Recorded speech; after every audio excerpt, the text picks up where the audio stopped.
¿Qué tal? ¿Cómo están? Bienvenidos a otro capítulo de Futuro 360, aquí en las pantallas de CNN Chile. Muchas gracias por estar con nosotros para que revisemos juntos las noticias y los temas más importantes de esta semana en materia de la ciencia, de la tecnología y del cuidado del medio ambiente. Comenzamos con el programa de hoy.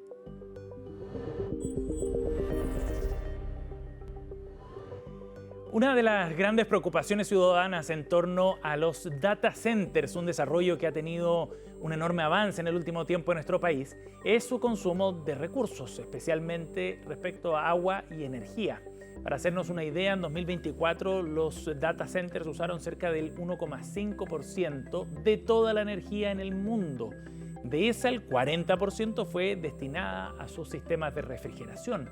¿Existen formas de hacer más eficiente el uso de recursos de los centros de datos y qué rol juegan en particular estos sistemas de refrigeración para que la industria sea más compatible con el medio ambiente? Francisco Verdejo visitó 2 espacios de este tipo en Santiago para hacer conocer formas que integran la eficiencia energética e hídrica en su operación.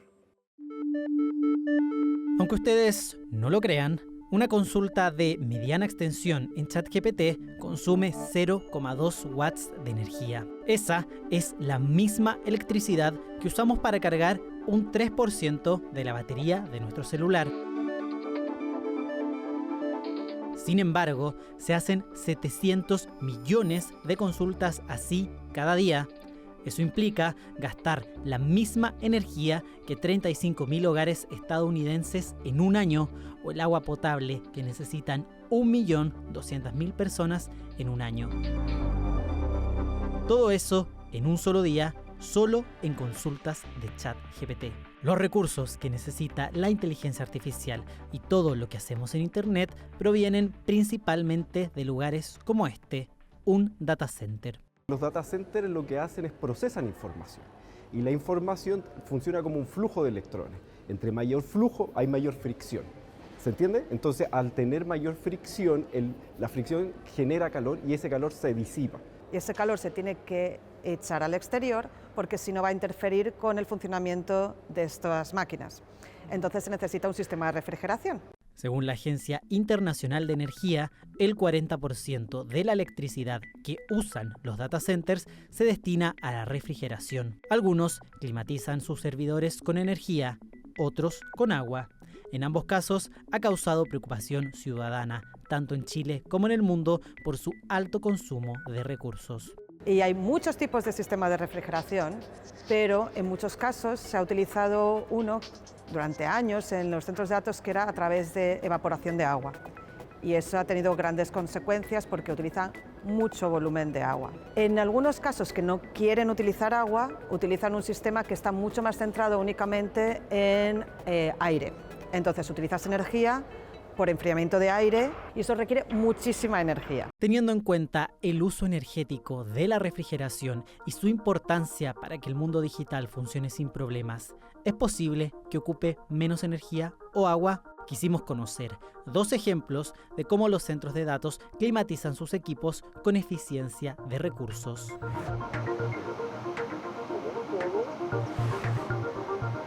Llegamos a la comuna de Quilicura, en el norte de la capital. Aquí se encuentra el campus Santiago de Ascenty, el cual alberga 3 data centers. Su refrigeración ocupa agua, aunque esta no se evapora, sino que recircula. Todo parte en este tanque. Tiene 250.000 litros que son colocados en una única vez cuando el data center es inaugurado. La función de esta torre es funcionar básicamente como un pulmón que va abasteciendo los diferentes circuitos de las tuberías de las diferentes salas dentro de la nave del data center. En total, el recinto cuenta con 2 tanques que abastecen la refrigeración de los 3 centros de datos, es decir, 500.000 litros de agua circulando permanentemente por las instalaciones. El agua entra por tuberías y llega a una sala técnica, donde están los equipos de enfriamiento. Y básicamente lo que estamos viendo es una intercambiadora del aire. Tenemos 2 válvulas, 2 tubulaciones. El agua fría ingresa por esta válvula, justamente esa agua fría enfría el aire que se va a la sala contigua. Esa sala contigua se llama Data Hall donde se encuentran todos los servidores trabajando. A mi derecha y a mi izquierda, los diferentes servidores. En este momento estamos en un pasillo caliente, porque recibe la temperatura de los servidores trabajando. Por el lado contrario, hay un pasillo frío que libera aire climatizado gracias al agua de las tuberías que pasaron por la sala técnica. Se puede sentir la temperatura que sale cerrando el ciclo de refrigeración de todos los servidores que tenemos que están a mi izquierda en este momento. Ese calor no desapareció, fue absorbido por el agua. En un data center de circuito abierto, ese recurso hídrico se evapora después de la climatización. En este caso es un circuito cerrado, por lo que el agua caliente se va por una tubería separada hacia unos dispositivos llamados chillers. El flujo de agua helada entra aquí, va enfriando el aire es inyectado al data hall que vimos anteriormente y el agua caliente, ¿sí?, sale nuevamente en el circuito cerrado, absolutamente como dijimos, bien cerrado y reutilizable, nuevamente a iniciar el proceso en dirección a los chillers para volver aquí. Otros data centers simplemente no usan agua. Es el caso del centro de datos SAN2 de Sirion, ubicado también en Quilicura. Al igual que el centro de datos que vimos anteriormente, funcionan con un sistema de pasillos calientes y fríos. Según explican desde la compañía, esto tiene como propósito la eficiencia energética. En este pasillo, los servidores en funcionamiento tiran el aire caliente a esta zona y ese aire caliente se concentra y se va hacia la parte superior del techo, donde se encuentran las unidades climatizadoras que toman ese aire caliente. Lo que necesitamos es que el aire caliente se mantenga siempre en este pasillo y que el aire frío se mantenga en el pasillo frío. Cuando se produce una mezcla de aire caliente con aire frío, lo que provoca eso es que el equipo de climatización funcione de una manera no óptima, por lo tanto tenga mayor esfuerzo para enfriar el aire, por lo tanto va a consumir más energía eléctrica. El aire caliente llega a un lugar llamado pasillo técnico. Allí hay equipos de climatización que en vez de enfriar el aire con agua, lo hacen con gas. Este proceso se llama expansión directa. El gas que enfría el aire se llama diofluorometano o HFC 32. Y estas unidades que estamos viendo acá lo toman a ese aire caliente por la parte superior. Ese aire caliente es forzado a pasar a través de este equipo. Este equipo es un equipo de expansión directa que tiene un serpentín con un gas refrigerante que está frío. En la sala contigua, donde están los servidores, pasa esto. Esta unidad lo toma, lo enfría y lo vuelve a inyectar hacia el pasillo frío. Y eso es un ciclo que se repite permanentemente en este sistema de climatización. Los expertos valoran estos esfuerzos de eficiencia energética, pero son cautos. Aunque estas tecnologías mejoran el uso de recursos, siguen implicando un gran gasto eléctrico. Esto obedece a los principios de conservación. Tú bajas el consumo de agua, pero aumenta el consumo de energía. Pero aquí no existe la medida en que bajo el consumo de agua o bajo el consumo de energía sin un costo. Y no hay un sistema que sea poca agua y poca energía.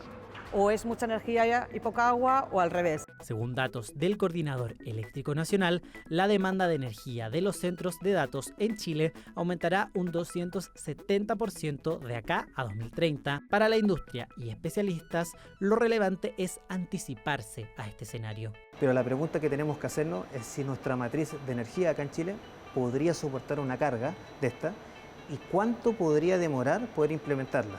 Y la realidad que nosotros hemos visto en países como Estados Unidos nuevamente es que ellos ya necesitan sus propias fuentes de generación. De hecho, lo que ellos tratan de hacer es tener sus pequeñas plantas nucleares para abastecer el propio data center. Porque piénsalo, o sea, con todo ese nivel de demanda energética o de potencia, si tú te conectas al sistema eléctrico lo estresa.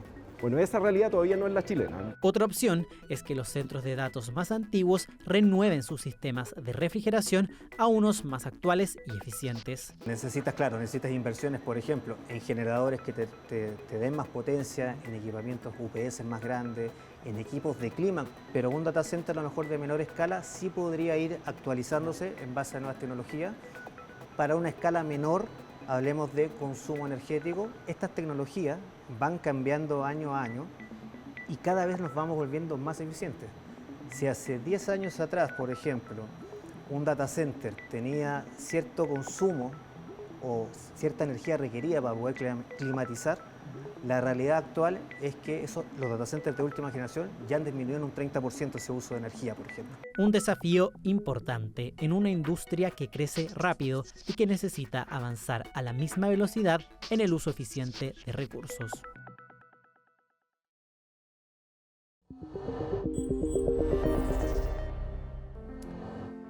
Seguro que ustedes recuerdan al rey Julian, ese lémur fiestero de la película Madagascar. Bueno, hoy se convertirá en más que un rey porque será nombrado como nuestro ser fantástico de la semana aquí en Futuro 360. Su especie, los lemures, tienen un montón de características para ganarse este título honorífico. Lo primero es aclarar que en la realidad las cosas no son como se muestran en aquella película, en la ficción. Entre los lémures no manda un rey, sino una reina. Y es que en estos primates las hembras dominan a los machos social y físicamente también. Ellas tienen prioridad sobre ellos para, por ejemplo, acceder al alimento, a los territorios que ocupan y también, esto es muy importante, a los lugares de descanso. Comen primero y controlan también al grupo. Es algo bastante raro esto en el mundo de los primates. Viven de una forma natural, únicamente en la isla de Madagascar, frente a la costa este de África, uno de los lugares con mayor biodiversidad del planeta. Pero además, 2 especies fueron introducidas por humanos en las Islas Comoras, donde también viven en un estado salvaje. Hoy se conocen alrededor de 112 especies de lémures, un número que sigue cambiando gracias a los avances en genética y también al descubrimiento de nuevas especies. En el pasado existieron incluso más grandes que el rey Julian, es decir, lémures gigantes. Algunos registros fósiles muestran especies que llegaron a pesar hasta 85 kilos, en un tamaño comparable, por ejemplo, al de un gorila. Y también tienen trucos sorprendentes para sobrevivir. Algunas especies, por ejemplo, usan recursos naturales para combatir enfermedades y parásitos. Por ejemplo, los lémures de frente roja consumen 1000 pies. Sus toxinas son las que le ayudan a eliminar parásitos intestinales. Y para comunicarse, cada especie tiene su propio estilo. El indri emite cantos melódicos para comunicarse y marcar territorio, mientras que los lémures de cola anillada emplean señales olfativas usando secreciones odoríferas para comunicarse y competir así durante la época reproductiva. Sus orígenes son antiquísimos. Los antepasados habrían surgido hace unos 70 millones de años y los científicos creen que llegaron a Madagascar desde África hace unos 65 millones de años. Allí evolucionaron hasta dar origen luego a las más de 100 especies actuales. Y hay un dato bien curioso sobre su vida social. Un estudio del año 2018 descubrió que los lémures que demuestran nuevas habilidades reciben más atención y más aceptación también del grupo. Los individuos que lograban resolver tareas para obtener alimento, por ejemplo, eran observados con mayor frecuencia y luego recibían más gestos amistosos, como el acicalamiento y también cercanía. Es decir, entre los lémures, la inteligencia también suma popularidad. Además, cumplen un papel que es fundamental en su ecosistema al dispersar semillas, contribuyendo a regenerar los bosques y a mantener su biodiversidad y su estructura. Por eso su conservación entonces es tan importante. Esos bosques son recursos fundamentales para muchas comunidades de Madagascar y el ecoturismo asociado también a estos animales genera ingresos y oportunidades, por cierto, para la población local. Y es que son tan importantes que cada último viernes de octubre se celebra el Día Mundial del Lémur y durante su semana previa se realiza el Festival Mundial, una iniciativa que lo que busca es promover su conservación, por supuesto, y crear también conciencia sobre las amenazas que están enfrentando por estos días. Porque estos animales no son solo buenos para mover el bote, como cantaba el rey Julian, sino que también son unos verdaderos seres fantásticos.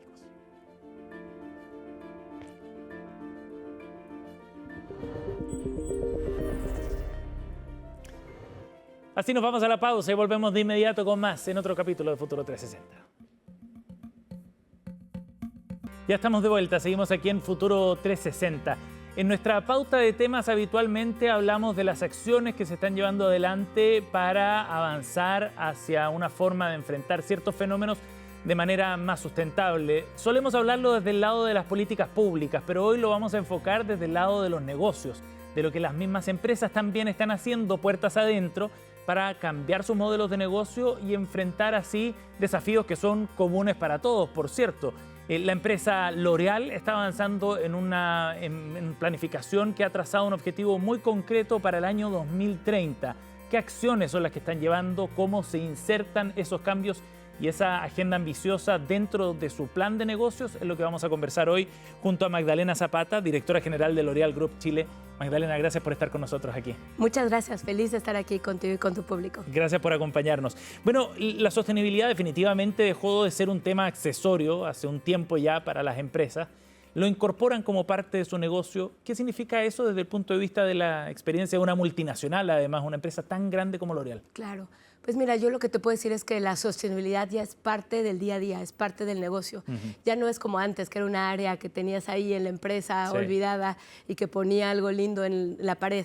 Hoy es parte de la manera en la que hacemos los negocios, desde los productos, los transportes, la manera en la que los promocionamos y cómo llega al consumidor. Ajá. Nosotros somos una empresa muy grande y somos muy conscientes que tenemos, estamos en todo el mundo, en 150 países y que la huella de carbono, el impacto en el medio ambiente es grande y nos hacemos responsables de ello. Magdalena, precisamente el tamaño de L'Oréal es quizás uno de los asuntos más llamativos, no por el impacto que esto puede tener definitivamente, pero también por el desafío que supone incorporar la sostenibilidad dentro de tu día a día, ¿no? Con presencia en 150 países, con miles de colaboradores. ¿Cómo se logra hacer esa transición para que la sustentabilidad no sea un accesorio, sino que sea parte central de ese día a día? Muy bien. Pues nosotros tenemos interno esta campaña que se llama L'Oréal for the Future, que tiene objetivos al 2030 y tiene dos partes. Una es transformar internamente la manera en la que hacemos negocios, la manera en la que desarrollamos productos y la manera en la que operamos. Pero otra muy importante también es poder incidir en poder resolver algunos de los temas sociales y medioambientales a los desafíos que enfrenta el mundo. Entonces nos hacemos cargo de ambas partes trabajando internamente, pero no solos, porque esto tiene que ser donde todas las partes, desde las empresas y como tú decías, los gobiernos, los clientes, los proveedores, los consumidores, todos tenemos que trabajar juntos para lograr estas metas. Sí. El 2030 está a la vuelta de la esquina, el tiempo pasa volando. Magdalena, ¿qué compromisos en particular son los que ha asumido L'Oréal? Pues mira, tenemos compromisos muy específicos y, por ejemplo, reducir al 50% el uso de plásticos virgen, por ejemplo, ¿no? Esto es algo muy importante. O reducir al 50% el uso de nuestros embalajes de plásticos de un solo uso, que todos sean ya biodegradables o que vengan de fuentes naturales. Y el punto aquí es tener ciencia, tener objetivos que sean medibles y que están ahora sí que respaldados por la ciencia. Y ya empezamos a tener resultados. Ajá. ¿Y qué resultados han obtenido, por ejemplo? Mira, te puedo decir hoy, desde 2025, tenemos 100% de energía renovable en todos los sitios donde operamos.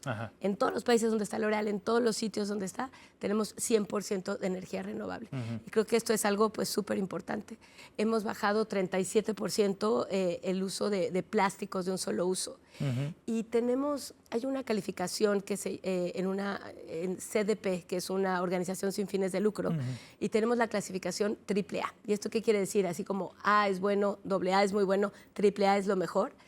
Y esta es una encuesta que se hace para verificar que realmente estás cumpliendo y que no son palabras al aire. Claro, y que no es marketing solamente, y que no es marketing, esto se audita.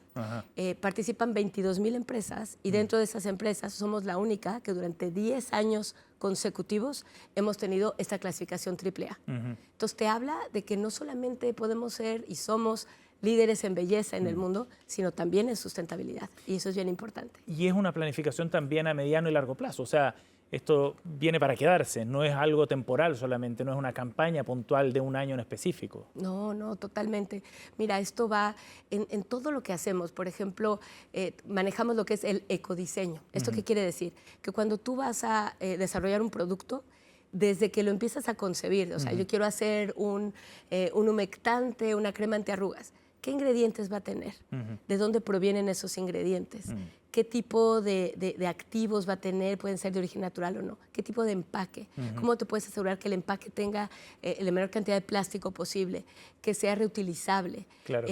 ¿Cómo lo vas a transportar? ¿Cómo le va a llegar a los consumidores? Entonces, tenemos una herramienta que se llama Spot, que lo que hace el Spot es asegurarse y optimizar la sustentabilidad de cada producto, ¿no? Y entonces mide todos los aspectos de la vida útil del producto para asegurarse que es lo más sostenible posible. Claro. Magdalena, cada industria tiene sus propias particularidades, ¿no? Hay empresas que son más intensivas en energía, por ejemplo, como es la minería, hay otras que ocupan más agua, como el caso de la agricultura. En el caso de L'Oréal, ¿cuáles eran los principales desafíos desde el punto de vista de la sostenibilidad que ustedes han abordado con esta estrategia? Pues mira, tiene que ser mucho el uso del plástico, por ejemplo, como te decía, por eso es uno de los elementos más importantes, el uso del agua, el transporte también, ¿no? Porque nosotros producimos en diferentes partes del mundo. Claro. Y, por ejemplo, para llegar a Chile, pues está bastante lejos, entonces tenemos que asegurarnos que todo el tiempo estamos optimizando la manera, la frecuencia y la forma de transportar. Entonces es en toda la cadena de suministro, como te decía, desde que empiezas a usar la tecnología y la innovación. Porque algo muy importante, nosotros somos una de las compañías más innovadoras del mundo y más tecnológicas. Hoy estamos usando la inteligencia artificial desde el desarrollo de un producto. Y eso nos ayuda a decir, ¿cómo uso la innovación y la tecnología para llevar a una compañía líder en belleza, para que tú le puedas dar al consumidor el mejor producto, con la mejor formulación, pero que al mismo tiempo sea amigable al medio ambiente? Y ahí ese es el momento más importante. Y te iba a preguntar sobre ese tema, ¿qué rol cumple la innovación en todo esto? Hace algunas semanas atrás estuve en Ciudad de México en un congreso de tecnología y me llamó muchísimo la atención. Estaba L'Oréal también en ese congreso, entre medio de otras gigantes tecnológicas, ¿no? Que uno está acostumbrado a ver en un espacio así, pero me llamó mucho la atención que una empresa de cosmética estuviera ahí.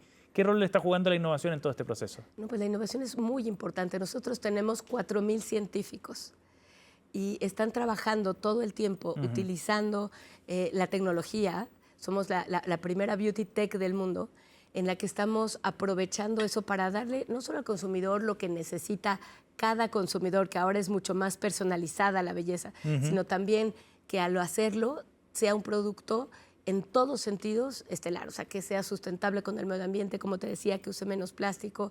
Entonces, el poder ir avanzando, sabemos que hay mucho por hacer, ¿no? Somos conscientes de eso y no ha terminado. Todo el tiempo estamos innovando y estamos buscando una mejor manera de hacer las cosas. Magdalena, y desde ese punto de vista, ¿cómo esto determina la relación con sus clientes también, ¿no? Aquí estamos hablando de una empresa que tiene productos que llegan a un cliente final directamente. Hay una relación muy estrecha con la marca en términos de lealtad al uso de ciertos productos, ¿no? De la costumbre, etcétera. ¿De qué forma crees tú que cambia esa relación a partir de las definiciones que L'Oréal está haciendo en este programa y este plan hacia el 2030? Mira, nosotros creemos que la sostenibilidad no es algo que porque tú digas se va a hacer, ¿no? No es algo de reglas, ni no es algo que vas a mandar. Es algo que tiene que ser también atractivo, también tiene que ser fácil, accesible para el consumidor. Entonces, a nosotros nos toca, nuestra parte es ofrecer productos que sean atractivos para el consumidor y que se le hagan fácil. Te cuento un ejemplo. Tenemos lo que son los refills. Los refills es simplemente el que tú tienes tu producto original y tienes otro producto que puede rellenar, ¿no? Puede ser una bolsa, puede ser algo con menos plástico. Y entonces tú dices, bueno, parte de la experiencia de compra en un producto de belleza es el empaque. Tú tienes un perfume que te encanta y acuérdate ahorita de él y dices, es precioso el empaque, me gusta muchísimo. Qué triste tener que tirarlo y comprar uno nuevo. Lo que nosotros hacemos ahora es tener un refill y entonces tú contaminas la mitad de lo que hubieras contaminado porque lo rellenas. Claro. O tenemos otros, ¿no? Por ejemplo, mira este. Este es uno de los productos de Kerastase, que es de los más vendidos.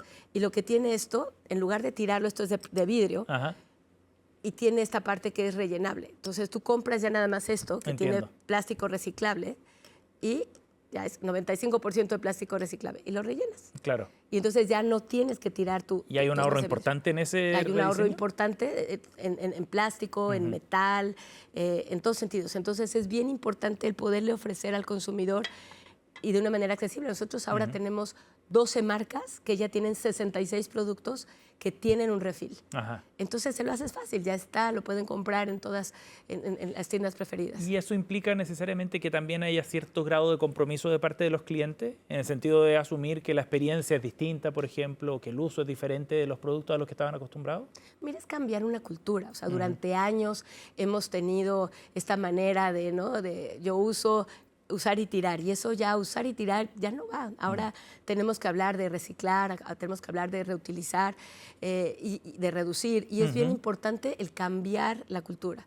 Nosotros trabajamos mucho en llegar al consumidor y hablar de estas cosas. Tenemos paneles, estamos aquí contigo hablando de esto, porque este mensaje le tiene que llegar hoy, y sobre todo los jóvenes en este país y en el mundo son cada vez más conscientes de lo importante que es ser responsables con el uso. Entonces, el ofrecer las mejores marcas con opciones sustentables, creemos que es una manera de hacérselos fácil y de ir educando a la población para que así sea. Ajá. ¿Y esto significa también que es mejor el negocio para L'Oréal? Digo, en la línea final del negocio.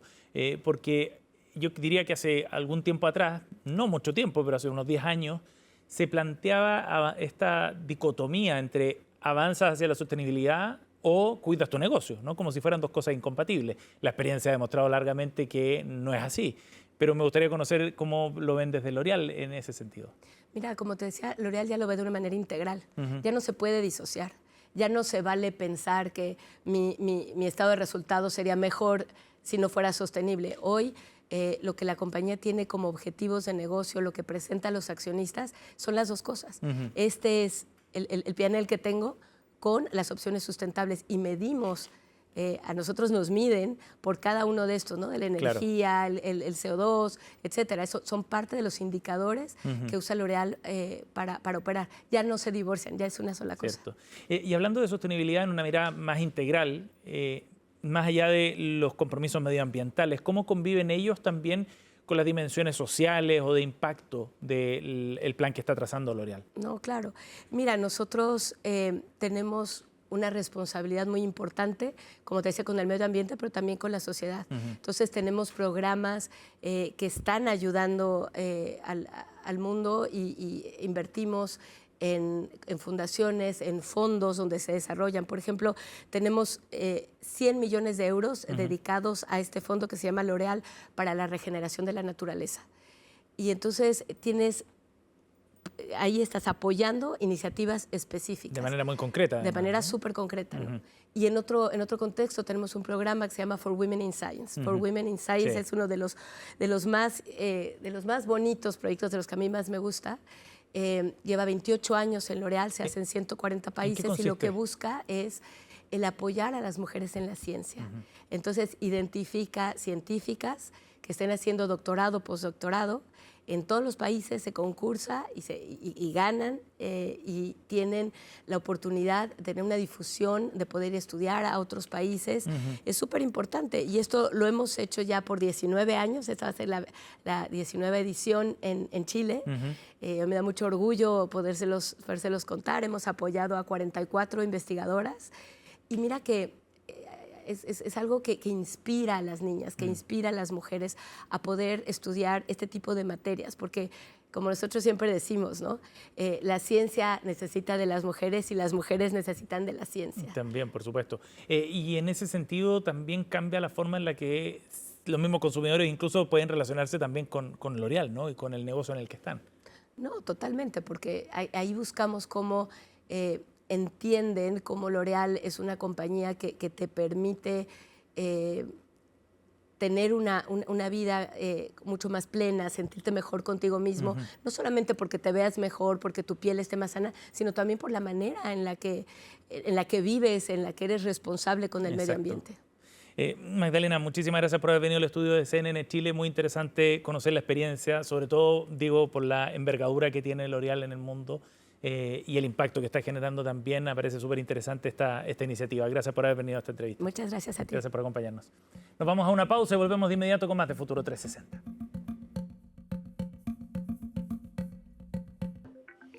Ya estamos de vuelta, seguimos en Futuro 360.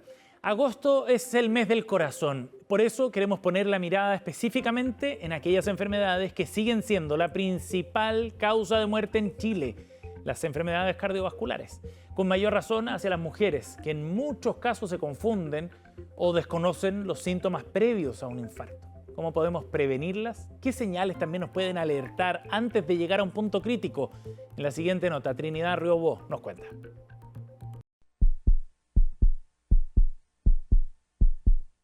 Este es un órgano vital que muchas veces asociamos al amor y las emociones. Y no es casualidad. Frente al miedo, la alegría o el estrés, el cerebro activa una respuesta que libera hormonas como la adrenalina, haciendo que el corazón se acelere y lata más rápido. Por eso, también la sentimos en el corazón. Pero así como lo asociamos al amor, también hay una señal de alerta. Hoy, las enfermedades cardiovasculares son la principal causa de muerte tanto en Chile como en el mundo.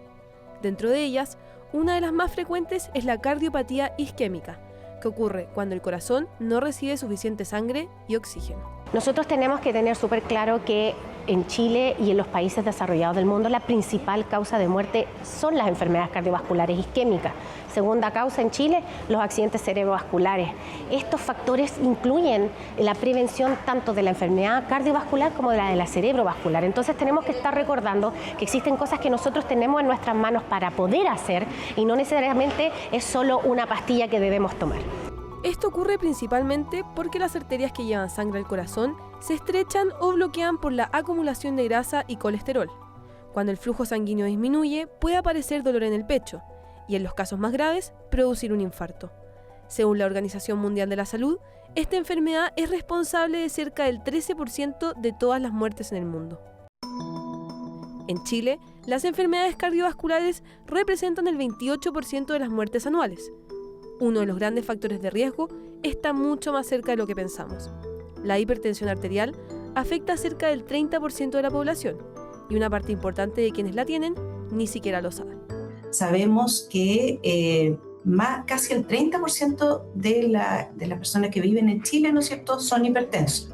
Y de ese grupo resulta que tenemos solamente aproximadamente el 30% en control.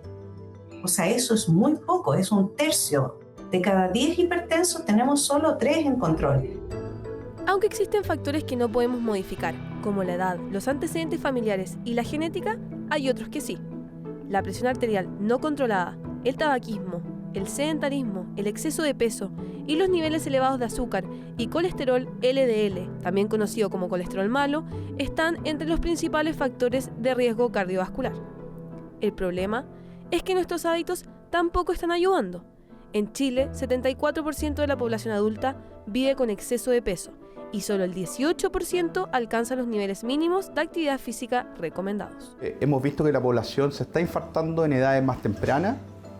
Pacientes de 40 años están con infarto al corazón y eso también se radica en factores de riesgo que no están controlados y muchas veces diabéticos que no van a sus médicos, hipertensos que no se toman los medicamentos o no saben que son hipertensos, exceso de sedentarismo, comidas procesadas, el tabaquismo. Por lo tanto, todos estos factores de riesgo no han sido bastante controlados y por otro lado está efectivamente la edad. A medida que van pasando los años, los factores de riesgo siguen siendo un problema de enfermedad coronaria, pero la edad inevitablemente el paso del tiempo va a generar enfermedad aterosclerótica en las arterias coronarias. Esta situación puede ser aún más compleja en el caso de las mujeres. Existe una brecha que muchas veces queda fuera de la conversación. Hasta un 33% pueden no presentar los síntomas típicos de un infarto. A esto se suma otro problema. Los síntomas no siempre se presentan de la misma manera. Mientras muchas personas tienen en mente el clásico dolor o presión en el pecho como señal de un infarto, en las mujeres los síntomas pueden ser menos reconocibles, lo que puede retrasar la consulta y con ella el diagnóstico y tratamiento. Con las mujeres no presentan muchas veces ese dolor torácico típico. Solamente el 30% de las mujeres que tienen un dolor torácico que va a ser un infarto presentan un dolor anginoso típico, que es esta pata de elefante que te aprieta el pecho, que se irradia el brazo, mandíbula y sudoración. En cambio el hombre no, 80-90% es un dolor típico. Tenemos este 70% de síntomas que no son los más típicos, que las mujeres dejan un poco pasar y muchas veces confunden, ¿no es cierto?, con síntomas de la menopausia.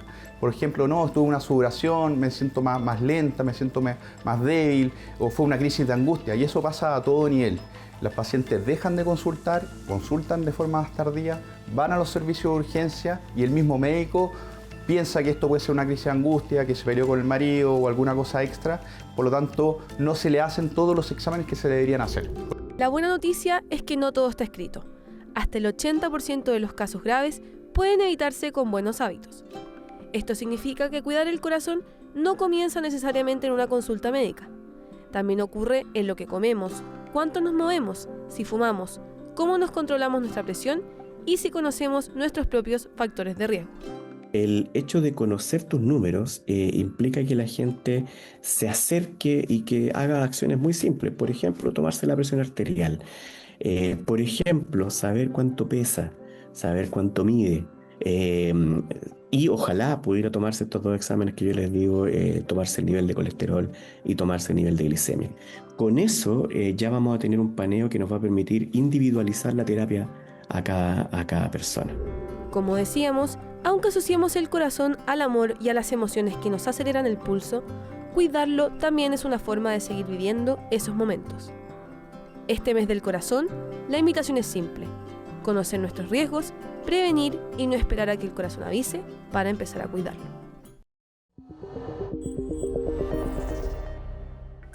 Vamos a hablar ahora de tecnología y en particular una aplicada a la salud, porque la cirugía robótica llegó a los pabellones para quedarse, transformando la experiencia de los pacientes por un lado, pero también optimizando el trabajo de los equipos médicos. Constanza Pérez fue parte del Surgical Excellence Forum, un encuentro organizado por Medtronic en Panamá, donde se dieron a conocer las nuevas tecnologías que están transformando las intervenciones quirúrgicas en Latinoamérica y en el mundo.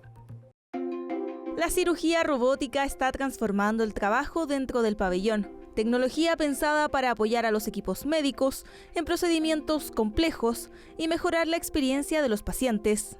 Llegamos hasta Panamá para ser parte del Surgical Excellence Forum, un espacio en el que la tecnología y la medicina se encontraron. Pudimos conversar con expertos y conocer de cerca las herramientas quirúrgicas que hoy están cambiando la vida de los pacientes. El evento realizado por Medtronic reunió a cirujanos de toda Latinoamérica para conocer e impulsar la robótica que comienza a expandirse con fuerza en los pabellones de la región. Una de estas herramientas es Hugo Ras, el sistema de cirugía robótica asistida de Medtronic. Sus brazos robóticos y su consola abierta buscan entregar mayor flexibilidad al equipo médico y facilitar el trabajo del cirujano durante procedimientos complejos. El rango de superpoderes que le da el cirujano en la mano no los provee ningún otro robot en el mercado. Permite articular la muñeca en grados que la muñeca humana no puede y puede multiplicar los movimientos y la precisión de una forma que ningún otro robot lo puede lograr.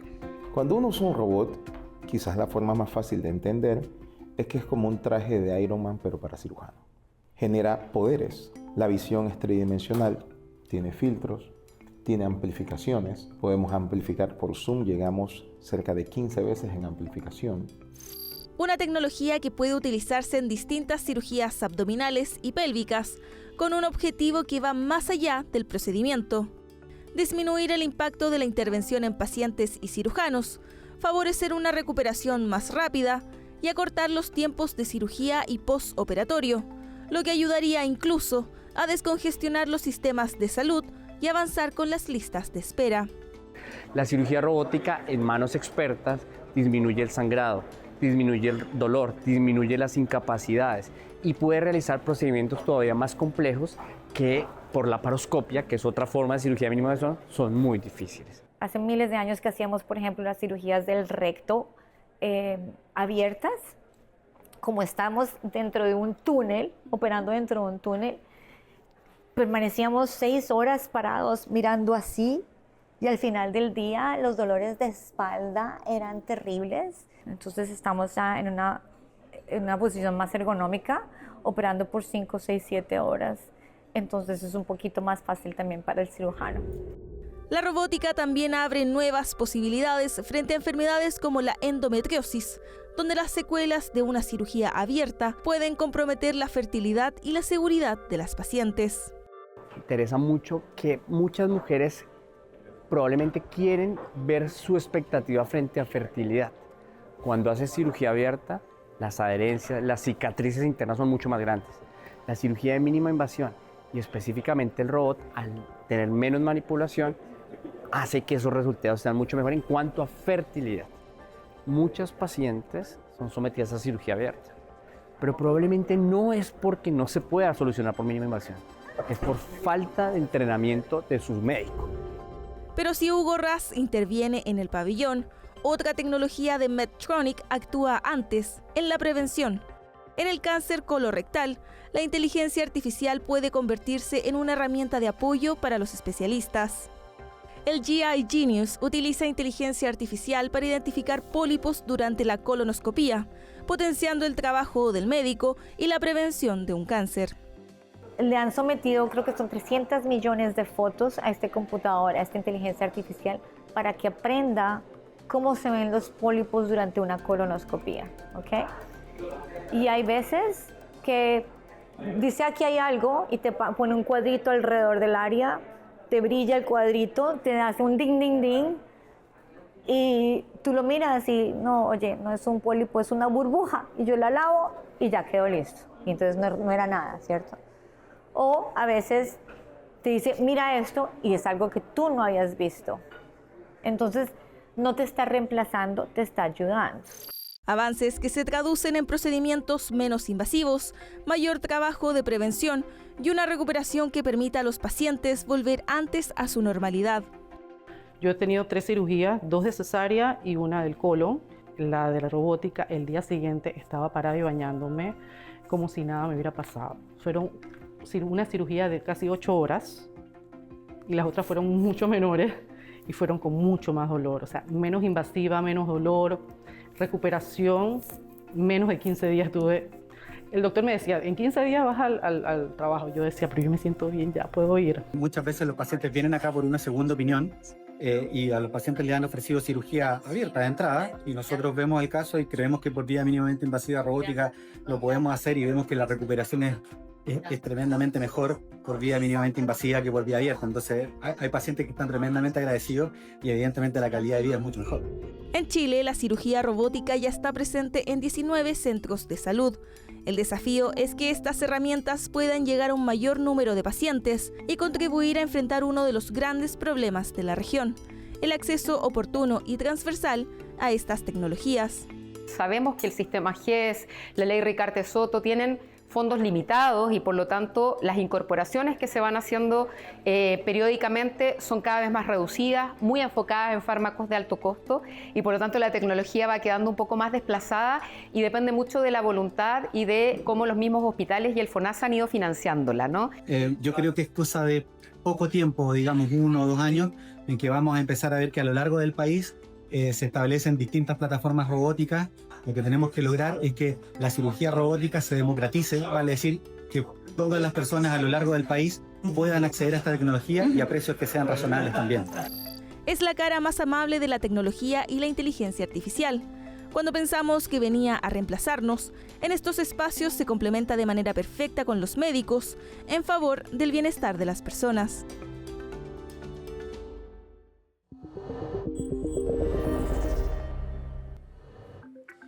Como hemos revisado en otros programas, el fenómeno del Niño de este año podría convertirse en uno de los más intensos de las últimas 5 décadas. Sus efectos, ya los hemos visto, son diversos. Pero ¿qué ocurre con la biodiversidad marina? De esto se habla poco. Conversamos con Felipe Paredes, director de campañas de protección de hábitat de Oceana Chile, en la siguiente cápsula. El fenómeno del Niño básicamente es un fenómeno natural que se detecta básicamente porque son masas de agua caliente que migran desde el Pacífico Central hacia el sur, básicamente por las costas de Perú y también Chile. y afectan tremendamente porque cambian la temperatura del agua del mar y por lo tanto especies que son acostumbradas a nuestra corriente Humboldt, que es más bien fría, migran hacia temperaturas menores, o sea, hacia el sur, pero también pueden migrar hacia profundidades del océano. Entonces, si sumamos un efecto del fenómeno del Niño, que es natural, pero también le sumamos efectos de impactos de cambio climático producido por el hombre, la verdad que tenemos un doble efecto. Entonces, la temperatura regula mucho donde las especies viven. Por lo tanto, si cuando viene una corriente del Niño, las especies que están acostumbradas a ciertas temperaturas se ven afectadas porque tienen que migrar de ahí, ¿no es cierto? Si, lo más típico son especies pelágicas que llamamos nosotros, por ejemplo las sardinas y la anchoveta, que son muy sensibles a las temperaturas del mar y estas desaparecen. Si desaparece, por ejemplo, la sardina y la anchoveta, también afecta a otras especies que se comen la sardina y la anchoveta, por ejemplo los lobos marinos, por ejemplo las aves marinas, los pingüinos. Estas especies que son móviles, ¿no es cierto?, que se pueden mover, se pueden adaptar a las diferencias de temperatura, de alguna forma pueden adaptarse mejor, pueden sobrevivir, pero las especies que son sésiles, o sea, se viven, por ejemplo, pegadas en el fondo, como las macroalgas, las algas pardas, que son estos bosques marinos, dependen mucho de la temperatura fría y cuando llegan estas masas de agua más cálidas, se ven afectadas y no se pueden reproducir. Entonces también tenemos muchos efectos sobre los ecosistemas de los bosques. El efecto de la desaparición o las disminuciones de los bosques macroalgas, la verdad que son bastante importantes. Por un lado, ¿no es cierto?, estos bosques macroalgas no pueden seguir reproduciéndose, entonces no pueden crecer, entonces eso afecta a las algas. Hay una pesquería, ¿no es cierto?, hay muchas comunidades costeras de la pesca artesanal que sacan las algas, viven de la alga, pero también afecta lo que vive dentro del bosque macroalga, los peces, los moluscos, los crustáceos, entonces también se afecta ese tipo de animales. El llamado aquí es adaptarse, estas condiciones son naturales y bueno, si le sumamos el efecto del cambio climático, tenemos que estar preparados para adaptarnos a estas nuevas condiciones, ¿no es cierto? La pesca se puede mover, entonces también la pesquería se tiene que adaptar a estas nuevas condiciones. Tenemos que seguir fortaleciendo los monitoreos oceanográficos, los monitoreos pesqueros, para saber qué está pasando en el mar. Y por el otro lado, desde el punto de vista de las medidas de manejo pesquera y de conservación, se tienen que adaptar a estas nuevas condiciones.